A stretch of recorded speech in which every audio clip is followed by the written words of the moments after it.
Hello, I'm Byron Moore. I'm here to discuss with you all the skeletal system.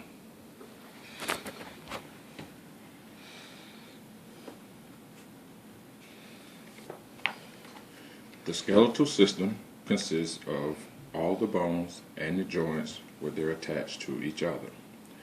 The skeletal system provides the framework that allows every person to stand upright and move about. The skeletal system stores minerals that the body needs to function correctly, and it also produces blood cells. Without the protection from our skeletal system, even a small bump on the head or a bump in the chest could seriously damage many vital organs. The skeletal system is made up of 206 different bones consisting of 4 different shapes. First, we have the long bones, which includes the femur. Then we have the short bones, which includes the wrist and the ankle.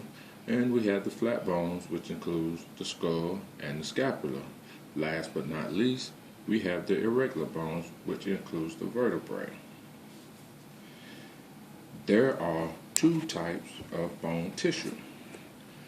Compact bone, which is dense and smooth and extremely strong. And then we have the cancellous bones, that is lightweight and spongy.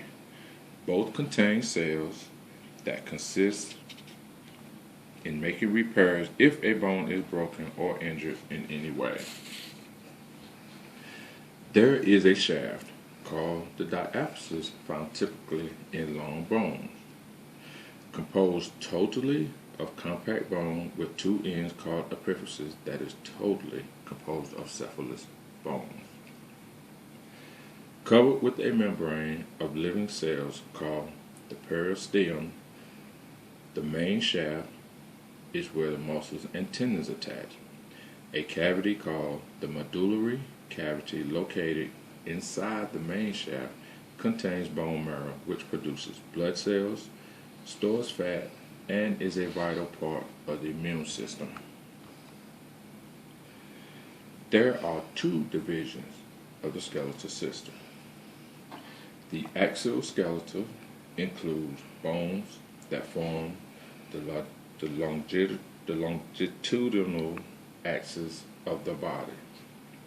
The appendicular skeleton includes bones that are appended to the exoskeleton.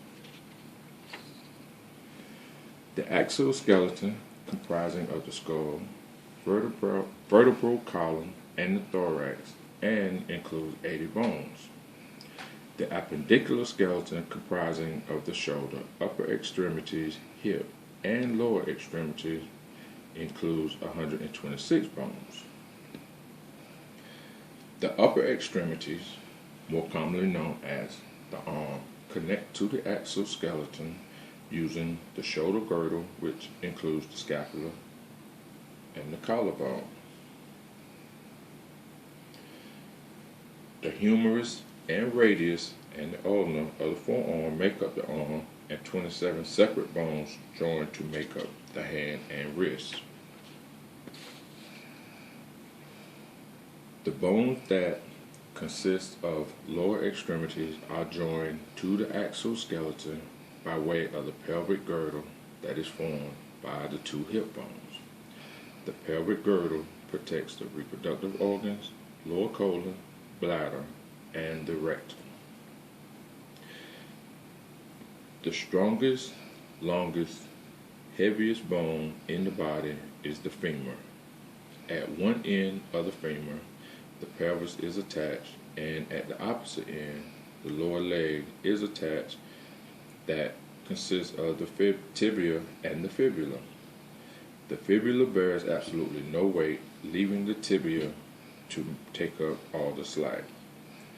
The patella is a big bone separating the femur, and the fibula protecting the knee joints and tendon that make up the knee. Bones of the ankle and foot has the burden of carrying all of our body weight. 26 bones and 33 joints combine to make up our ankle and foot, allowing us to do basic activities like standing, walking, and running. The total skeletal system of an average person weighs less than 22 pounds and is the protector of all the systems of the body.